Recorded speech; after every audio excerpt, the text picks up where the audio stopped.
Chismis Gabaglita! With Tita Cora and Kapitana Sisa. Same, pero iba. We are number 106.7 Energy FM. Pag daw wag mong sabihin radyo. Sabihin mo. Yes! Isang magandang umaga pa rin po, Metro and Mega Manila, sa lahat ng ating mga pangga all over the world. Hello po sa inyong lahat. Hindi ka naman pagod ate. Hindi ako kasi inspired ako. Ang dami kasi mga gumagawang mga inspires you? Yung mga kalalakihan, yung mga aircon technician. Oh. I love it. Really? Yes, I really love them. Alam naman ako, I do have a big heart. Oh. Next. Not just a big heart. But a big beat. Savings account. Oh, yeah. Hindi, wala nga. Ay, naku, tigil-tigilan mo. Okay Baka lang biglang- yan. Ay, sige, kakasabi mo ng ganyan, magkatotoo yan. Minamanifest mo. Nagagawa ng paraan. O, diba? Mhm. Pag may kinailangan kayo, nagagawa natin ng paraan. Oh. Buti na lang andyan ang mga ano. Nandyan ang mga lending Ang company. tala, ganyan. Charot. Sige. Ay! Tala. Pwede bang hanggang sa ikay mamutla. Bakla ka. Ay, nako. Isang magandang umaga pa rin po sa inyong lahat dyan. Oo. O, diba? Si Chokoy. Ano ba, Chokoy? Hindi ka lang kinig kanina. Binati na kita. Tama na yung isang bate. Nakakaloka. Wala ka naman paalog. Correct. Diba? O, ito mabilisan na lang. Happy birthday. Okay na yun. Diba? Kala mo gusto kang batiin, ha? Hindi man lang maramdaman yung birthday mo. Eh, hindi masaya. Binigyan ko ulit ng panibagong pagkakataon. Correct. At saka nagpi-PM pa. Oo. Kapal na mukha. Gusto mo yun? Ay, pero eto, Mare, nakakaloka ngayon. Ikaw ba ay kinalakihan mo din? Ilang taong ka na nung K the 1 Million Videoke Challenge? Oo, sila Alan Kay yan, tsaka si Jaya. Pero alam mo ba kung sino ang original niya na Sino? na naging host niyan? Sino? Arnel Ignacio. Ay, bago sila Alan Kay mapalitan, diba? If I'm not mistaken, yeah. Parang alam ko may mga ibang game show talaga na hostan si Arnel Ignacio on GMA7. Diba? Marami din siya naging pelikula. Oo. Pero ang hindi malilimutan ay syempre yung Go Bingo, All-Star K, Yes. Game and Go, Katok mga misis. Oo, ayan. correct, diba? Oo. Marami mga naging show itong si Arnel Ignacio at karamihan dito, Mare, sa GMA7. Oo. At ito ay naging stand-up comedian din dati. Correct, Pero correct. Mare, ito dahil nga 'di ba si Arnel Ignacio ay tumawid na nga sa public service pero sa mga ahensya ng gobyerno siya, Siya 'di ba? yung ng OWA, diba? Yes, eto Mare. Ang nakakaloka dito, Mare, posibleng kasuhan si dating Overseas Worker Welfare Administration o OWA Administrator na si Arnel Ignacio kaugnay sa di umano'y hindi otorisadong 1.4 billion land deal. Kinumpirma ni Malacanang Press Officer Claire Castro na may ipinadala ng letter of complaint laban sa TV host, actor at public servant na sa Office of the President.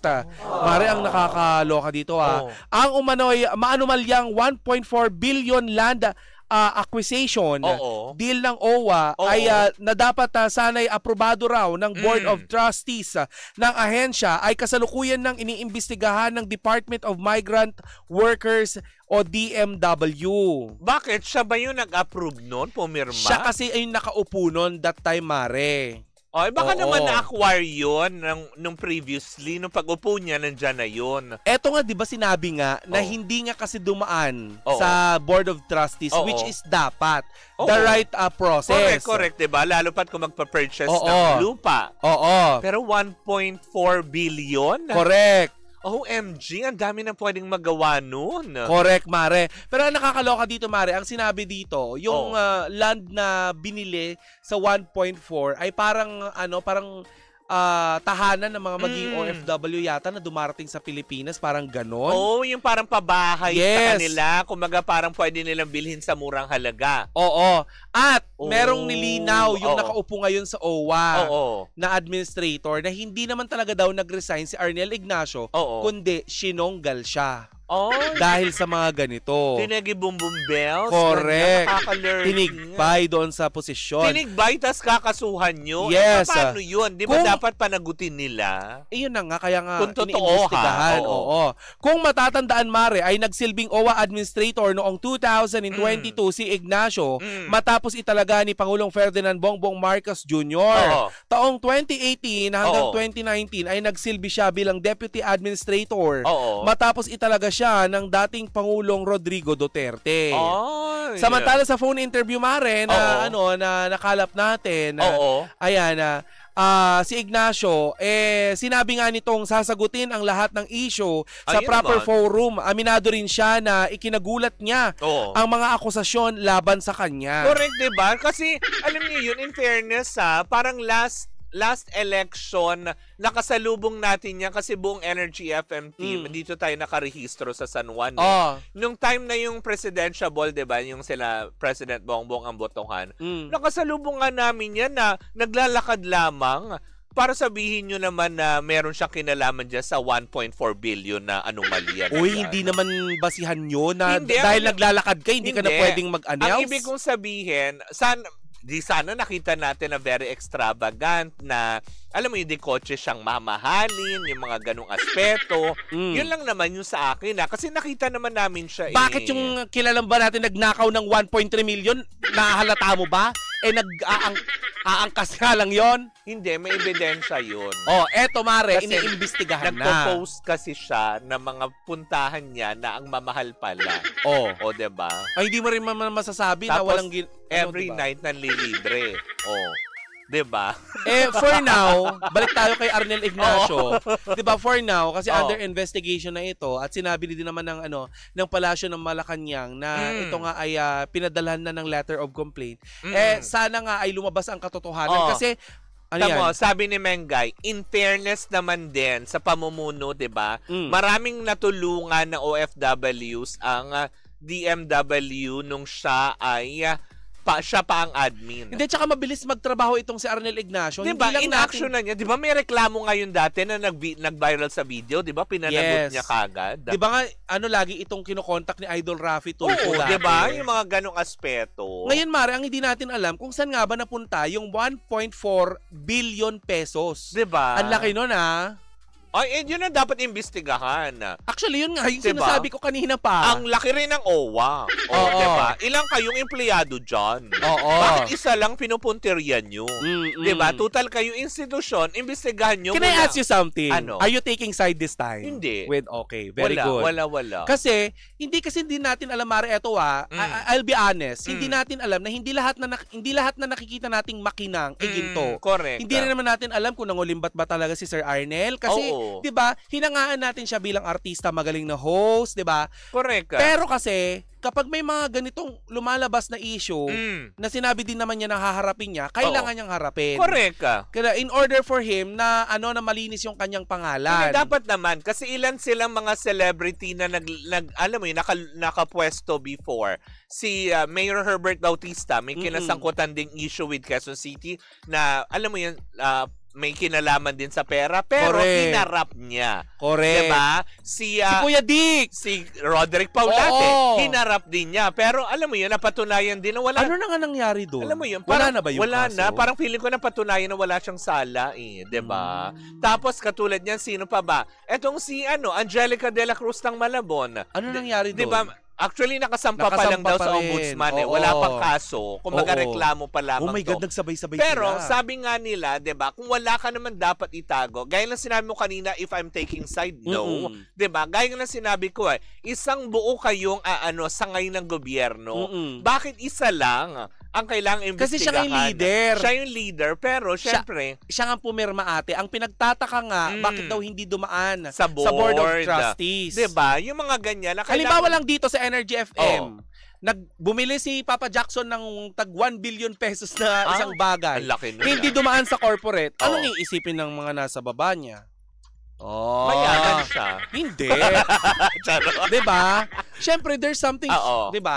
Correct. Huwag nating baluktutin ang di naman tuwid. Na dapat talaga is may mga protocols yan na ganyan. Totoo naman. Pero gaya ng sinabi ni Arnel Ignacio, diba? Haharapin naman niya eh. At saka Sir Arnel, kung totoo man to, nakakapanghinayang kasi ang laki ng tiwala sa iyo ng mga OFW. Correct.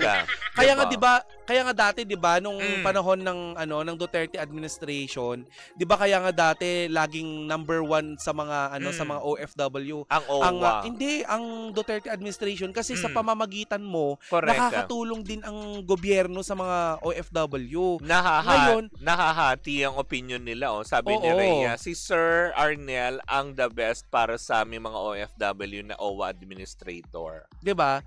Ngayon, sayang po kung sa halaga lang ng 1.4 billion pesos masisira po yung pangalan nyo. So, this time siguro support ko po kayo dun sa pagkakataon na binibigay po sa inyo para magpaliwanag at tama po yung sinabi ninyo na dapat po ninyong harapin talaga itong mga binabato po sa inyong allegation kasi hindi po biro yung 1.4 billion. Correct. Isang malaking tulay na po yun. Para mapaliwanag din niya at the same time ilang pamilya na din ang pwedeng makinabang noon kung gagamitin niya sa mga livelihood projects o di kaya sa health benefits na lalo na mga senior, na mga PWDs. Hindi, at saka if I'm not mistaken, tirahan ito ng mga ng mga OFW for repatriation. Yung mga pinapauwi na minsan bugbog sarado, 'di ba? 'Di ba habang nagpapagaling, mga ganun ata. Hindi ba? Diba? Pero yun na nga, uusad pa naman din yan eh. The truth will prevail, sabi nga nila. Sana nga. Diba? Ang laki talaga ate. Magkakaalaman naman magkano yung kay Angelica de la Cruz? Parang 80 million? Oo, parang ganyan. Ang laki din. Diba? If I'm not mistaken, hindi naman umabot ng 7 something yon. Oo. Parang yon. Basta nagre-range million din ang Diyos kumare, nakasuhan na, nalot-lot pa sa politika. Diba? Pagka vice mayor ng Malabon. Pero yun na nga, diba? Sabi nga nila, lahat naman niya, kung talagang wala kang ginagawang masama, diba? Buong tapang kakaharap at iisa-isahin niyang ipaliwanag, diba? Correct. Wag po muna tayong, alam mo yun, to jump wag into muna conclusion, natin siyang husgahan. Dahil ito'y reklamo pa lamang naman din, hindi ba? Pero sabi nga nila, kung may reklamo, ibig sabihin may dahilan. Oo. Kasi may pinagmulan ito. Correct, hindi ba? So, wala naman din yan, wala naman ako din makitang masama kung sakaling, alam mo yun, patunayan niya yung sarili niya kung talagang wala siyang pagkakasala. Pero gaya ng sinabi mo kanina, kung totoo man ito na may kinalaman siya, nakakalungkot itong isipin, hindi ba? At saka kung sakali man nagmating talaga sa kaban ng bayan, ay karapat dapat pong parusahan ang mga ganong klase ng tao. Feeling ko naman, kung sakali naman minating, yung feeling ko wala na siya dito sa bansa. Kung 1.4 billion, pwede mo nang paikutin ang mundo mo sa ibang bansa. Let's see kung anong ikakalabsan ng diba? Ng investigation. Kasi may mga, diba? May mga nagnakaw nga sa eto na lang, Mare. Diba sabi mo, kung ganun kalaki yung ninakaw, lumabas na ng bansa. Merong iba nga, Mare, na convict na nga, di ba? Nagnakaw, pero tumatakbo pa rin. Diba? Yung mga ganong aspeto. Di ba? Pero anyways, di ba? Gaya pa rin ang sinabi natin, antabayanan pa rin natin yan, natututukan natin kung ano nga ba ang kakahinatnan ng reklamong isinampa laban kay Mr. Arnel Ignacio. Correct. Diba? Na nakakalo. Again, mga panggatutukan natin to kasi una sa lahat, ng 1.4 billion na ito ay pera po nating lahat. Correct. Pera ng taong bayan. Karapatan po nating malaman kung ano ang kahihinat na ng mga kaso na to. Diba, na sinasampa hindi lamang sa mga public servant kundi sa mga, Diyos ko, nakakalungkot kasi dating miyembro pa naman ng diba? ng showbiz, 'di ba? Nasa mundo ng showbiz. Correct, tapos nasasangkot sa ganito. Parang lahat puro artista yata yung mga nakakasuhan ng ganyan. Bakit? Diba? Parang hindi lang naman siya yung na-name out dyan 'di ba? Marami. Bakit? Ang nangyari, 'di ba? Wala naman yung mga bangga. Ang init ng ngayon Tuesday, ha? Oo, 'di ba? Diyos ko. Yung mga balitaktakan talaga. Puro mga matingan, parinigan. Correct. Hindi ka makapag-move on. Naman. Diyos ko, meme. Tama. Ba't mo ginaya yun? Kung hindi nagsusuklay daw, gumanon. But anyways, mga bangga, yan po muna ang ating mga chika ngayong Martes ng umaga. Ako pumuli si Kapitana Sisa. At ako naman po si Tita Cora. And we are still same pero iba. Tuloy-tuloy pa rin po ang ating tugtugan. Siyempre, dito po lamang yan sa number 106.7 Energy FM. Pag wag mo sabihin radyo. Sabihin mo.